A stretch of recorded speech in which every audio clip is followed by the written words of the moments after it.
Welcome to NCBA's Cattleman's Call podcast with host Lane Nordland. Hey everybody, welcome back to more conversations here on the Cattleman's Call podcast. I'm Lane Nordland, having another conversation that took place during the 2023 Cattle Industry Convention and NCBA trade show. And I tell you what, folks, it was a great opportunity for cattlemen and women and industry stakeholders and leaders to come together, advocate for the future of the livestock business, but also network, see old friends, and learn about the latest and greatest innovations there on the trade show floor. And at the conclusion of our time in New Orleans, Don Schiefelbein handed over the gavel of the presidency of NCBA to South Dakota's Todd Wilkinson, and he's taking a few minutes here with us here today to just catch up and learn more about him. But Todd, how are things going down here in New Orleans this week?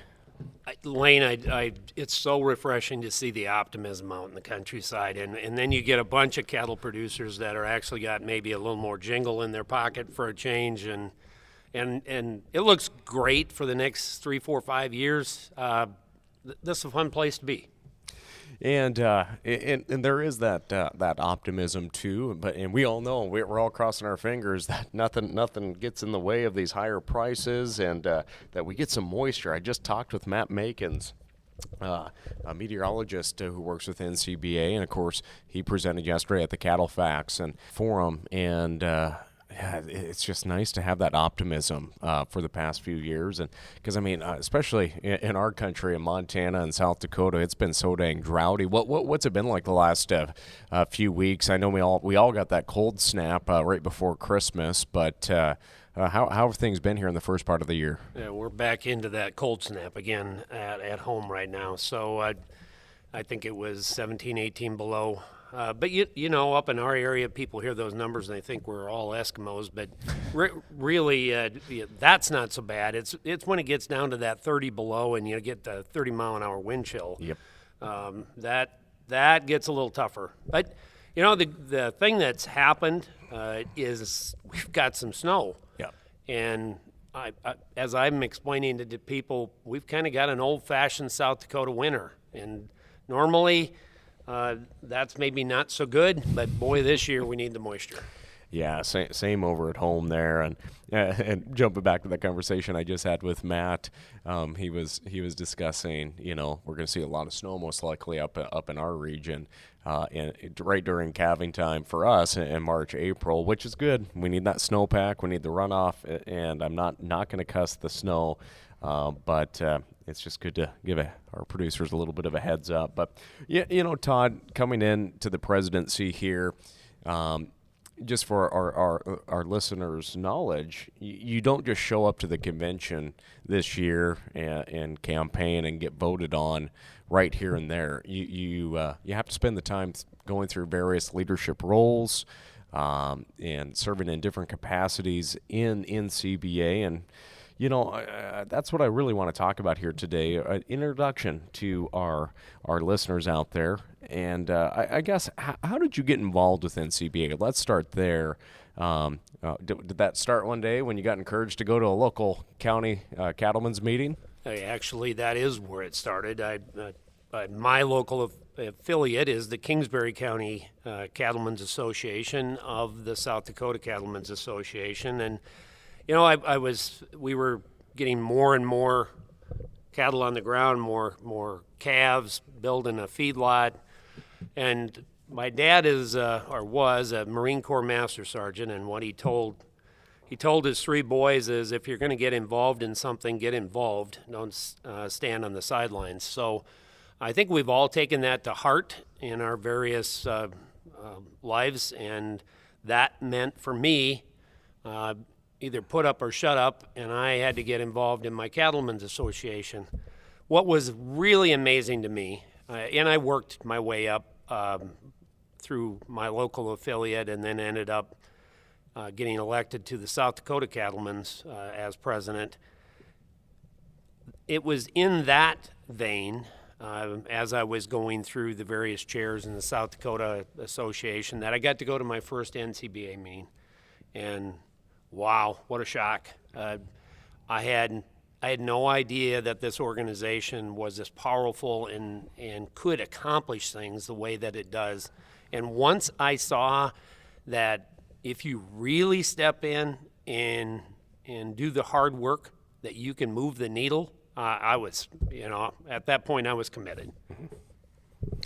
And what was that like moving up for various vice chairs and chairs as well? I think that's important to talk about too, is just spending the time representing producers from your region as well. But what were the committees you served on before jumping on the exec team? Well, I was way back. I was on the environmental working group because being a feedlot owner, we were very concerned about the EPA regulations back at that time. So it was a small working group that was developing things, not one of the big committees here.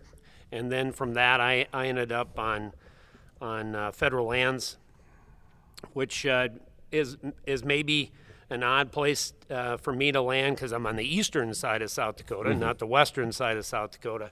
But it seems to impact our cattle production in the western part of the United States so much. So I really got enthused in that. And I've been on a number of working groups since then. I just finished chairing the traceability working group. But as I went through those steps, and I don't know if a lot of people realize how it works, you have to get nominated by your state organization for a position. And then you have to go through an interview process in front of the nominating committee. And I think I ran against a gentleman from Kentucky or Virginia, perhaps, a long time ago.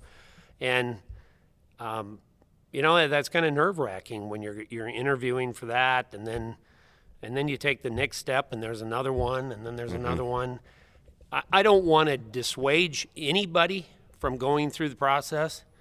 It's a learning process. You get more and more ability to see what's going on all across the country with each one of those steps. And one of the spots that I enjoyed the most was when I was my regional vice president, or for our area. I was with Kansas, Nebraska, South Dakota, and North Dakota. So kind of the swath right down the middle of the upper part of the country. And I had obviously two huge feeder states, and then two very predominant cow-calf states. That gave me a diversification and just the ability to see different producers doing different things.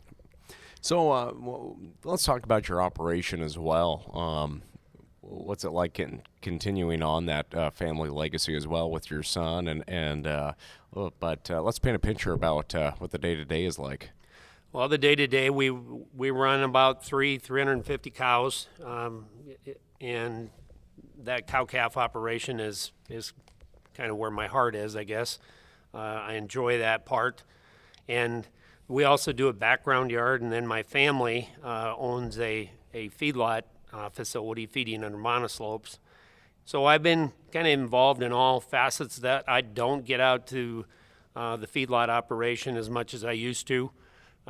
Frankly, it used to be a really good escape for me to, and your listeners are going to get a kick out of this, but one of the best things I could do is hop in the manure truck and go haul manure, because I could get away from everything else and just not have to worry about things. So that part, I'm not there as much because we have operators that are handling all of that now.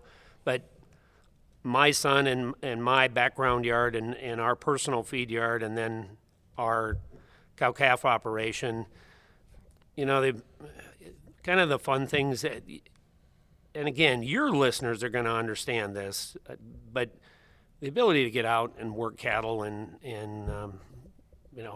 do the hard work and feel like you've accomplished something at the end of the day, that's kind of gratifying. Yeah. Oh, no. I mean, I talk for a living. We have cows, but there's days where I get the job done on air and whatnot, but I feel a lot more accomplished building fence or working cows, and it's a stress reliever some days. It is. So, considering the other part of my life, the other part of my life is I'm in a law office. So, that it's a different type of relaxation. I probably am one of those people that typically does 80 to 90 hours a week, and it's probably 50-50 between the cattle operation and my office. So sometimes being able to get out and do some things and enjoy the countryside is gratifying. So what led you to a career in law? Well, my dad was an attorney. So ironically, I went off and played college football, and at that point, I was wide open to what I wanted to do. And where'd you go to? I went to a little private school in Sioux Falls, South Dakota, Augustana College. Yep. But I had grown up working in the livestock side, because when I was, 8, 9, 10, somewhere in there, we got a bunch of heifers, and my brothers were off to college. And my dad wasn't about to feed those heifers, so my brothers made a deal with me. If you feed them, you take care of them all through the winter, we'll give you a heifer calf at the end of the year. So like many producers have over the years, that was the genesis of my herd. Mm-hmm. And over the years, it worked out well for my brothers too, because I think I got paid dirt cheap that way. But it was kind of rewarding. And then you got the herd builds, and you go on. But as I went to college, I had to make a choice. What am I going to do? Am I going to continue in this business, or am I going to go into a different one? I looked at my dad and appreciated what he did in both facets. He's a big lover of the farm and farming operations. But I'm a tad bit of a competitor. So, and can be known to be a little ornery in terms of trying to want to get in a fight and make a difference. So that generated me over to the law, and then what happened from there is no sooner do I get into the law than I'm moving over in to defend agricultural producers in a 3-state area, and have kind of developed a niche for doing that. So then obviously getting to, have a legal practice as well, then getting also involved in production ag. How did that, did you maintain your presence on the ranch there, or did you spend some time off, focused solely on law, or has it always been splitting that? Oh, I've always had a little bit of a footprint there. Obviously, when I was at undergraduate and then at law school, it became a little more difficult, but unfortunately or fortunately, I could never get away from my affinity for agriculture and the love of nature. And I was fortunate enough to marry a little gal whose dad was owner of 2 auction barns. Mm-hmm. So I think at that point I was sunk. So I was in ag at that point, because my wife was deeply committed to the ag sector, and that's the way we decided to raise our kids. Yep. Well, and I loved it the other day when I was emceeing the ESAP banquet, seeing all your grandkids running around. What's that mean to have them travel all the way down here? I know the weather wasn't the greatest either, but what's it mean to have family down here as you take the helm of the organization for the next year? Yeah, well, it means the world to me. You just have to understand that I lost my wife 1.5 years ago, and for me to be able to have my family here was very gratifying. And like I said, I just love seeing kids at these events, and because it is that next generation too. It is, and the funny thing with it, I got 2 sets of twins and those 9 grandkids, and they range from the twin 3-year-olds and then on up to my oldest granddaughter just turned 14. So there's quite a spread, and there are a lot of little ones in there, and they have a lot of fun. Just watching my kids, as you can well imagine, my son has really had to shoulder a bigger burden with me being gone this much. And my youngest daughter is a paralegal in my law firm, and frankly, without without those two, I wouldn't be sitting here having this interview with you today. Yep. Well, and that's one thing too that our listeners that are, and I would never discourage anyone from wanting to serve in these volunteer roles, because they are voluntary. You don't get paid. Nope. You have a lot of stress. You're on the road for hundreds of days a year advocating for the livestock industry, but it does have comes with its challenges. But families support each other. They understand the importance of that. The future of this industry relies on volunteer leaders stepping up over the years. Yeah, and you know the fact that I got 18 people that are affiliated with me down here for this event. I didn't ask them to come. They made that choice. Boy, they did burn up my frequent flyer miles. So it is just rewarding to see them, and I hope that this is a memory that they have of their grandpa. Yep. And so with your son out on the operation, is that something that he always wanted to do, or did he go for another career for a little while, or he knew he was always going to be a cattleman? Well, he grew up working on the farm and on the ranch from a little tyke, but it was a little bit of a push from Dad to get him away from the operation. He had a football scholarship, and I thought, get away from the operation. Don't just think you got to be here. And so I pushed him pretty hard into college football. That didn't work very well, and he decided to switch to SDSU from the university he was at. And finally, at the end of that first year, he came to me and he said, "Dad, this isn't working. I want to go to VOTEC. I want to get my diesel degree, and I want to come back and contribute to the farm." And that's been awesome. I mean, the fact that he knew what he wanted to do at that age, I just wanted him to experience life, and I didn't want to be the one that said you had to come home. He is in his element. Mm-hmm. I mean, he is truly in his element. And I guess when we look at that operation, What are some of the goals that you and he have in the family, and making sure that the legacy can continue on, and the passion that his children and all your grandchildren will have for the industry? I have a 16-month-old, and it's interesting to think about that stuff nowadays. But being a dad, a grandpa, what do you hope that they will be able to achieve in their lives and still have respect or be involved in agriculture production? Well, I've had instilled in me from early childhood that they don't make any more dirt, and we need to respect the dirt. And my father really got that point across to all of us. And I believe my kids have got that bug now, because, we're not a big operation by any means, and if I divided it up after I'm gone and each of my kids got a third of it, it would cripple my son's operation, because I would be taking massive parts of the base away. And both of my girls are committed to being a part of it, and that would have been easy for them not to be a part of it. And now I'm my older set of twins. Their dad runs a cow-calf operation or a feeding operation, in Minnesota. So I've got all facets of my grandkids that are involved in the cattle industry in one fashion or another.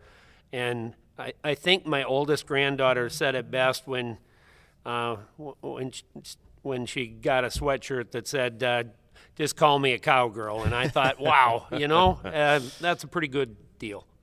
So I guess what advice do you have for families out there that are looking at transitioning, having, I call them the awkward conversations about whether that is a generational plan, setting up the family business to get transitioned so you don't break the place if something happens, and having a will?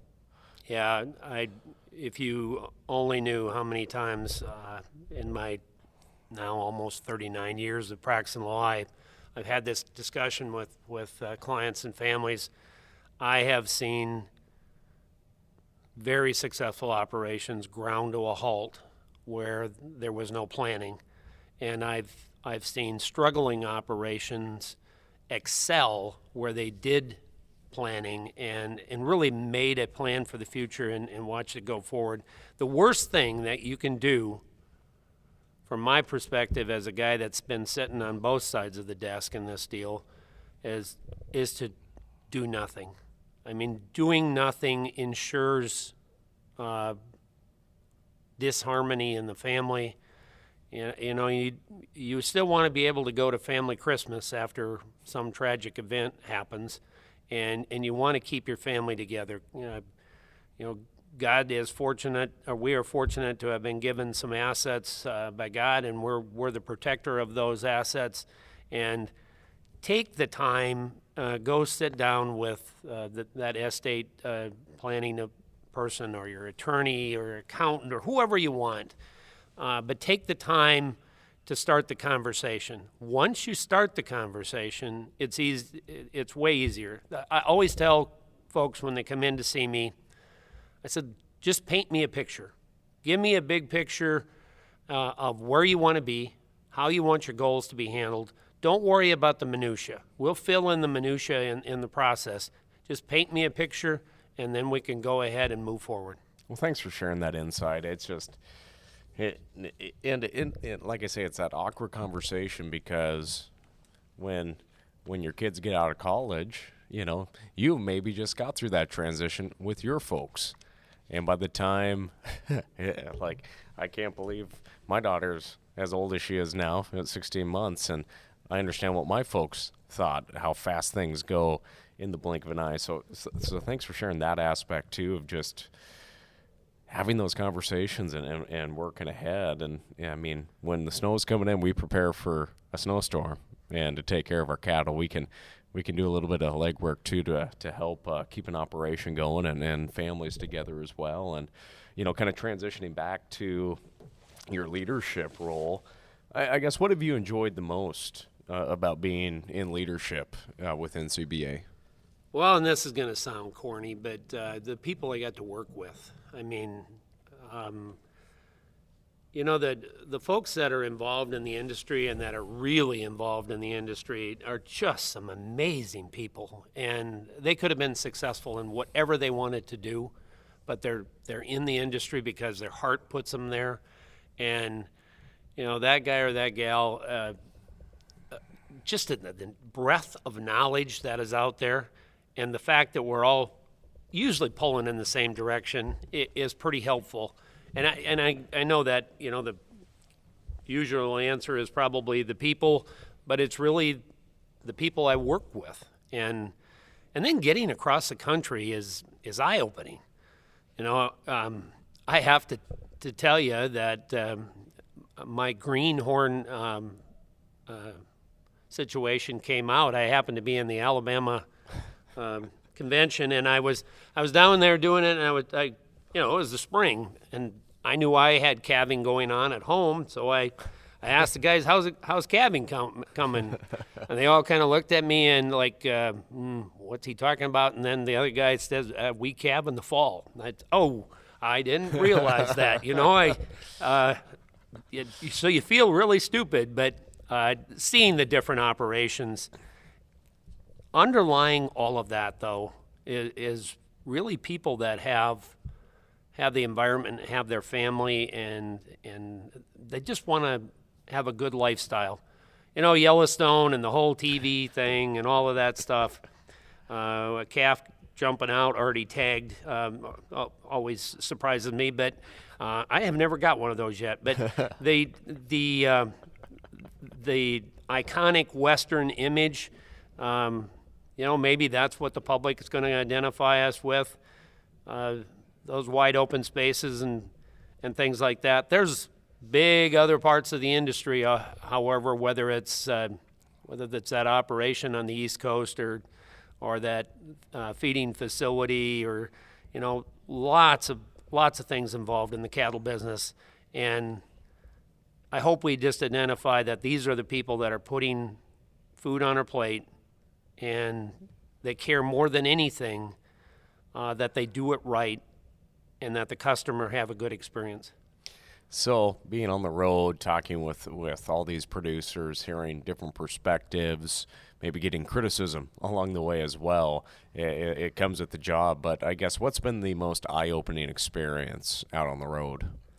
Probably the differences in operation. I mean, we all get stereotyped into what we think happens in the cattle business, but there is so much diversity in how people handle things, or what their operations do, or what their niche is. I mean, there's a whole bunch of niche things in ranching and in farming.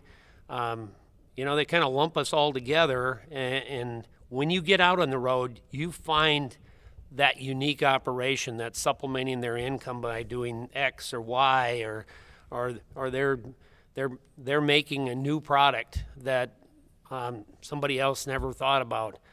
The innovative nature of people to adapt and survive and make a living in the production agriculture is pretty impressive. Now, we know just how important it is to have a market for our beef and creating those marketing opportunities.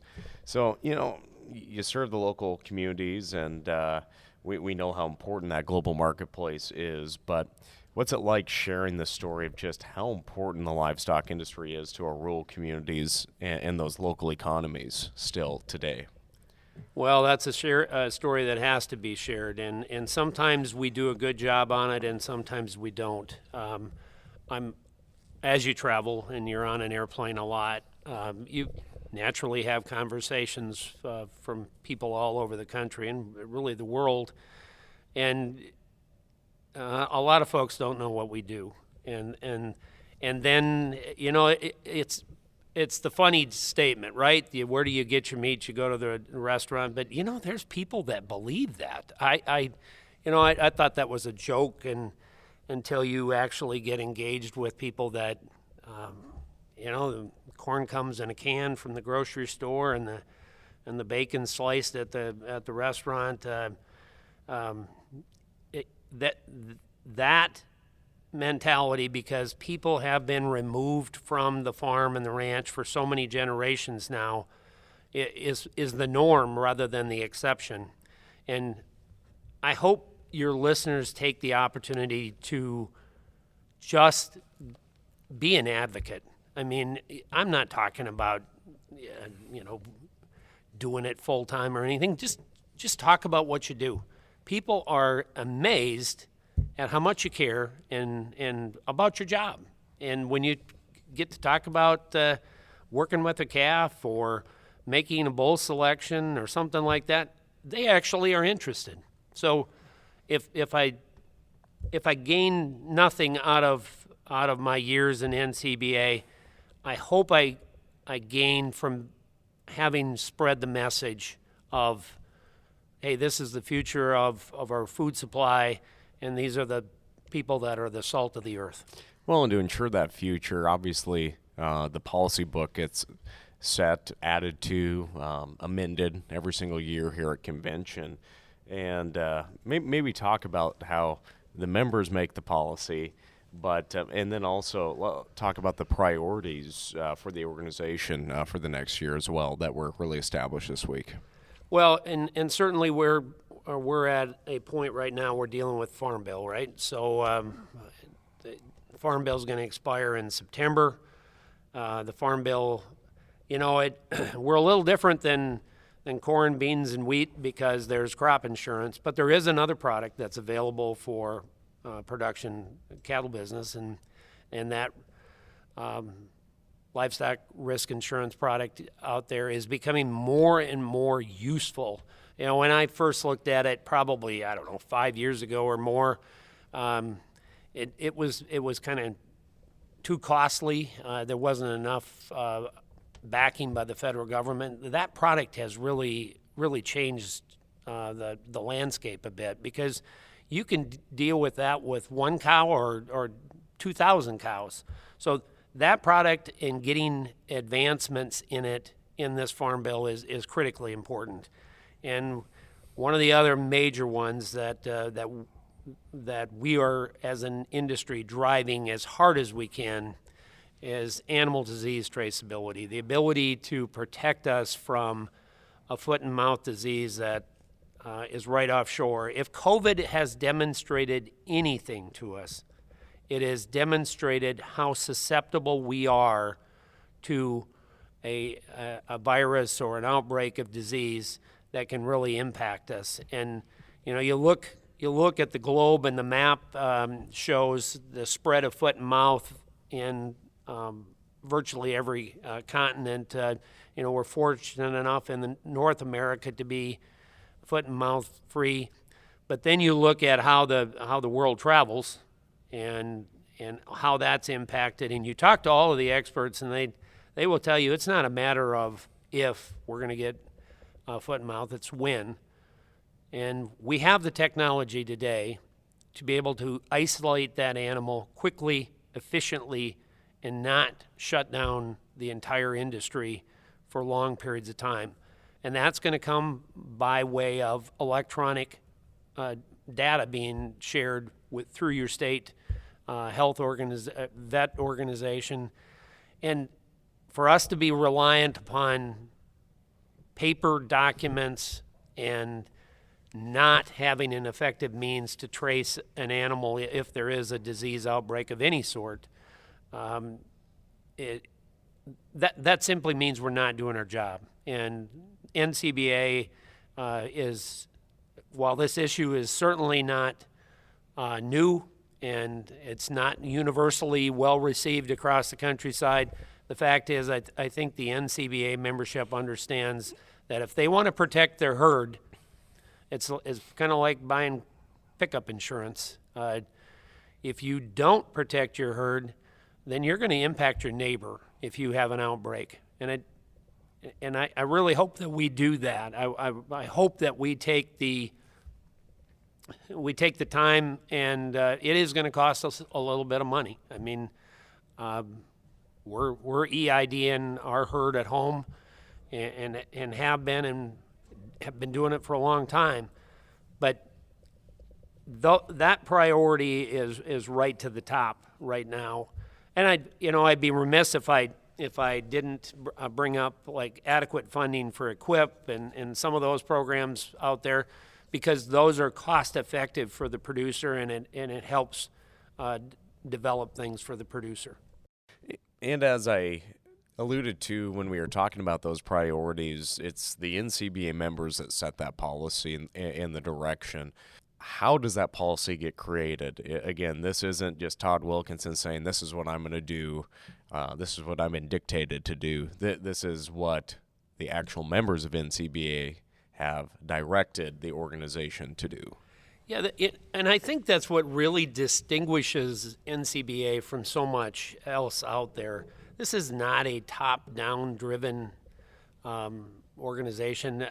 I watched my local affiliate years ago. I don't even remember what the issue was, but they took it up through the process, and we ended up passing state policy in South Dakota, and then we ended up going and getting the law changed. And I've seen that happen across the country. The whole CFAP deal, if you don't think that was driven by the producers asking NCBA to go into that and get those payments, if we all just sat on the sidelines, none of those payments would have existed in ag. So that is a clear indication of what an industry can do, but it has to come from that producer, from that rancher, that gal out there she's got a burning issue, and she wants to know how to correct it. And taking that policy to your local affiliate and then working it on through your state organization. So we just reviewed resolutions yesterday, and then multiple committee meetings while they were here. And that's how the traceability process is working through. It all came from the ground, and now we have a policy that we will go. So that's my marching orders as an officer, right? The policy. I take that policy book And our staff in Denver and in Washington, D.C., we each take that policy book, and that's what we go and advocate for. And with that, you talked about that farm bill, and it's going to be a challenge over the next few weeks and months to even pass it in 2023. But it's going to be interesting to watch that with the team out in D.C. and the footwork that they'll put forward. And, just a shout out, the legislative fly-in is going to occur in April, I believe. I don't have the exact dates in front of me right there, but that's a great time for producers that maybe they couldn't make convention, but maybe could find some time to make it to that event and be boots on the ground and learn about these issues. And take your state issues as well to those elected officials and those appointed agency people as well, and talk face to face, because that's so valuable. And I said it the other night at the Environmental Stewardship Award banquet. There's nothing better than taking that national winner announcement to Washington D.C. as well, because that's where everything is decided in this nation. And when we can take our story to them, and the big shakers, movers and shakers will be there. We know that will happen. Yep. How important is that presence we have in D.C. and again, ESOP's just one of the that's just a great opportunity, but the presence that NCBA has in D.C. Well, I think that really sets the organization apart, right? So if you're going to move the needle, you need to be where the policymakers are at.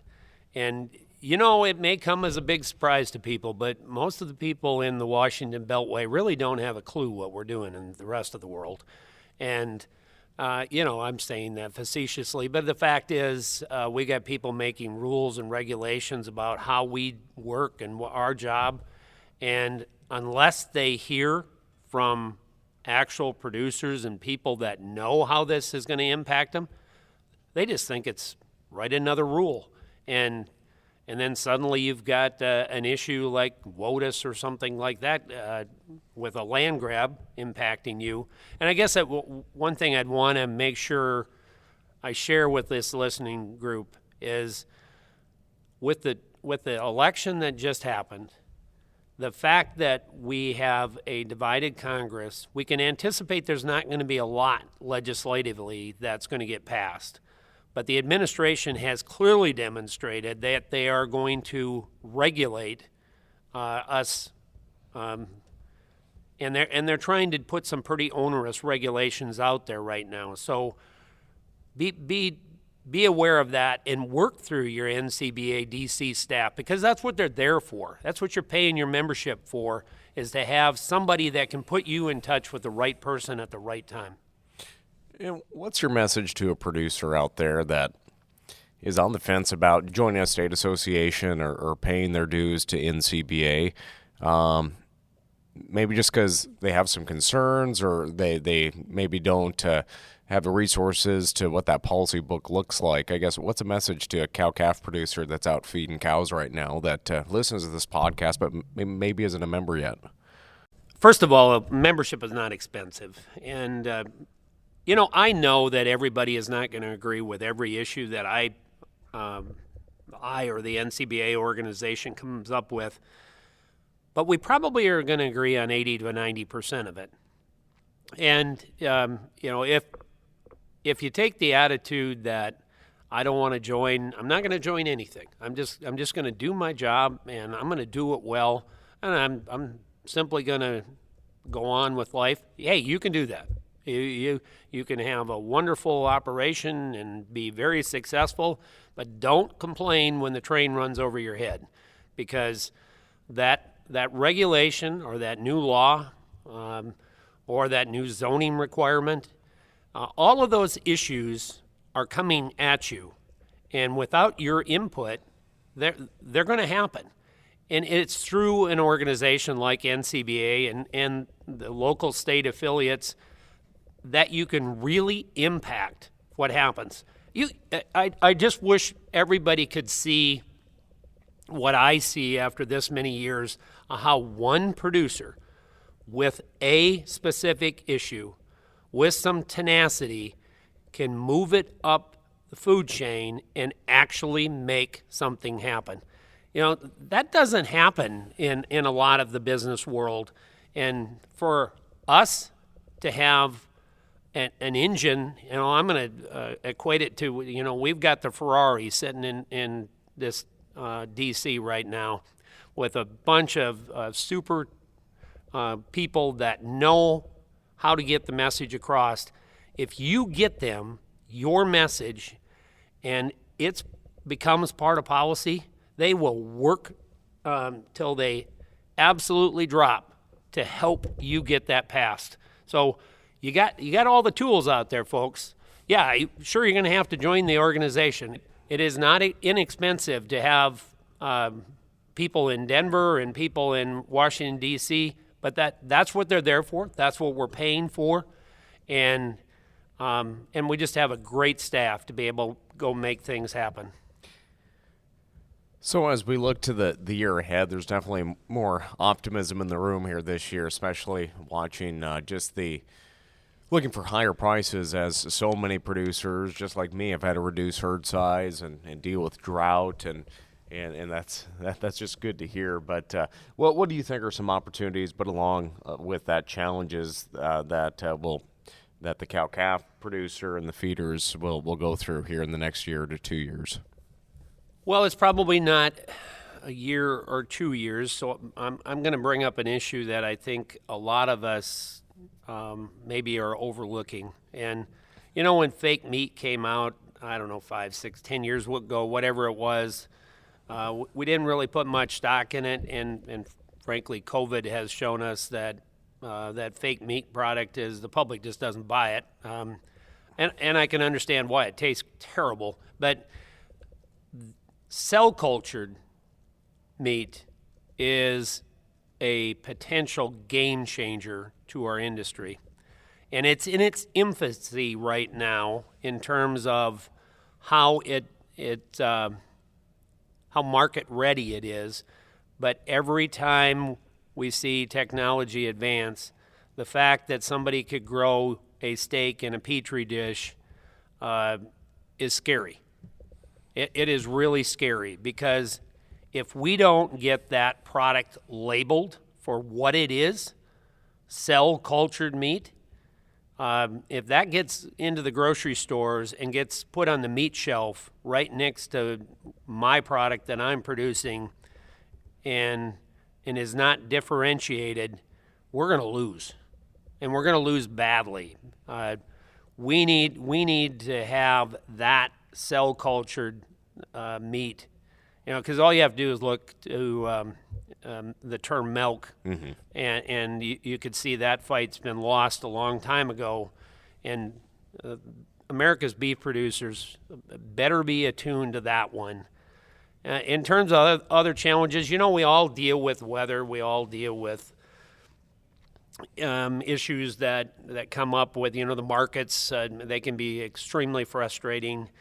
But those, I think we're used to dealing with those issues.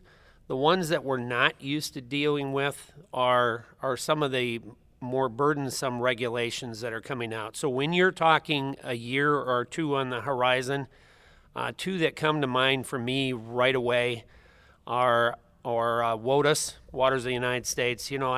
I've been fighting this as a member of NCBA for a long time, but it appears the EPA is back to the plan of trying to really determine what you can do on your land without any input from you, and that's scary, because that's potentially a massive land grab. The other one that is really concerning to me is we're seeing so much of environmental activism in the form of endangered species. These people think they know how to deal with a species, so they're going to slap rules and regulations on your operation because a wolf looks pretty, or it's a nice touchy-feely thing to do, but they don't have any idea of the impact back on the ground. And we're probably going to be, well, shouldn't say probably, we're already there. NCBA is going to continue to fight legally in the courtroom to try and protect further deterioration in the Endangered Species Act, because they're using it as a weapon. They're not really using it with the intent. I think a lot of people think, well, they all want to make these species thrive. Well, that may be true for some of them, but some of them just simply want to put America's cattle producer out of business, and they know that that's an effective tool to do it. So we're going to have to go in the courtroom, and we're going to have to win some legal battles, and that's all going to happen in the next year to two. Yep. Well, as we wrap up today's conversation, Todd, I know we both got a full slate ahead of us here this afternoon, but I guess what's the last message you have to the cattlemen and women tuning in, the folks in agribusiness, or those just wanting to learn more about agriculture that are tuning in here today? I just hope you share your story. I know that sounds like a canned thing, and you wonder, does it really make an impact? It does.